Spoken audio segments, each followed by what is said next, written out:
Margo Carson, can you show me the money, please? And by money, I mean last weekend's box office returns, baby. There they are. There they are. Down. Now look, down. not a lot. Look, it's like Super Bowl weekend, whatever. The Oscars weekend is always pretty anemic in terms of box office returns. Nobody's putting big movies out into theaters, but holy hell, this is beyond anemic. This is put it on life support time at the box office. This is bad because we see Captain America continuing its massive drop after a big weekend. It's down to just it made $15 million last week. That's an additional 46% drop after its 68% drop last weekend. And then we see the one big new movie of the year of the weekend, Last Breath, which we're going to talk about later, only doing 7,800 on 3,000 screens. That's a pretty wide release. 7,800 is not great.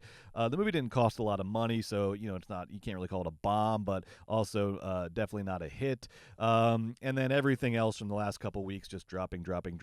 Incredible. I cannot wait to talk about it later in the show. Incredible to see one of them days in the top 10. That movie came out in mid-January during the fires and has maintained a place in the top 10 box office ever since. That's a real success story. We'll talk about it later. But a pretty slow weekend at the box office, even by Oscar weekend standards. And my one takeaway from this, Joe, is this is what happens, much like we saw with Joker 2 last year, almost single-handedly fucking up the entire year's box office because it didn't open big in October when it was supposed to, and then they didn't have anything. Everyone else had avoided the subsequent weeks because they thought Joker 2 was going to be huge. So then when Joker 2 isn't big, then you have a whole month that's slow because Joker 2 didn't kick off the month strong. That's what we're seeing here with Captain America: Brave New World. When a tentpole doesn't tentpole, when a big release that they've cleared space in the calendar for doesn't open big, it fucks up the subsequent weeks. It fucks up months even. Because look at the trouble that Hollywood is in now, Joe. I'm gonna tell you what's coming out, and you tell me when Hollywood can start to breathe a sigh of relief. Okay? Here's what we've got coming out the next couple weeks. Mickey 17. No. Right? No. It's projected. It was made for $118 million. It's projected to do a 15 to 20 opening weekend. That's going to be rough stuff. Okay, that's right. Soderbergh's Black Bag, his second movie of the year. Cannot wait to see it. No, not going to make any money. No. The Electric State, the Russo's brothers movie that cost $320 million, is coming out on Netflix. That's obviously not going to help. No one's going to talk about that because it's on fucking Netflix. All right, Snow White on March 21st is the next potential tentpole. These live-action Disney movies usually don't do big numbers, but unfortunately we know Snow White is not trending very well. It's tracking right now at a $53 million opening weekend, and that's on a $200 million plus budget. Okay, There is still time though. We saw Rachel Zegler and Gal Gadot at the Oscars last night trying to do some chummy as hell, friendly, frigid, ice cold dynamic between those two. They do not like each other, and you know what? There's your fucking marketing, okay? Oh, Snow White and the Wicked Witch don't like each other. That's a fucking gift. That's a fucking gift, Disney.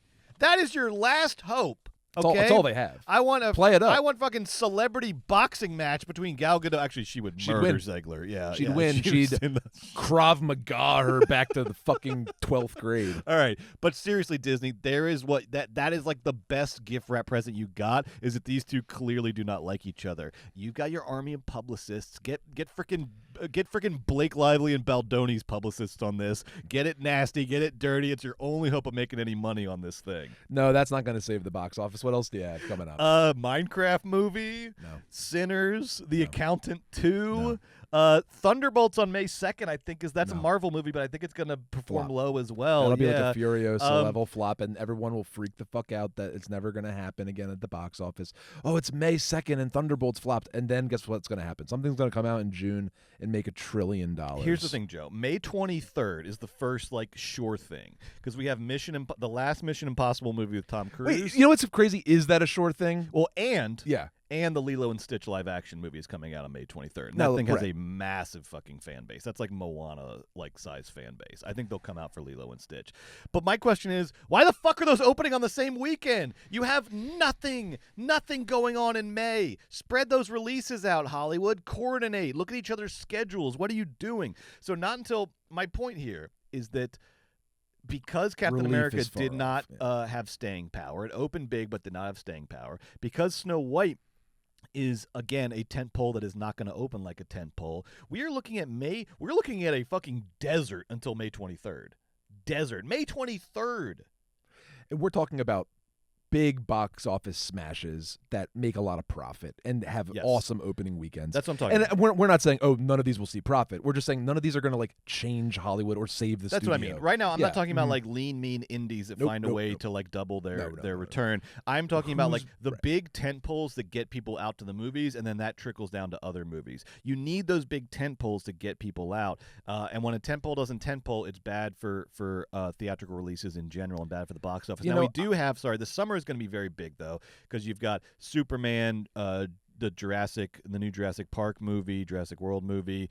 So there's big stuff coming in the summer, but man, between now and May 23rd, it is going to be tough sledding. I wonder if studios are like with the Dune 2 thing, like the money was good, it got no Oscar love.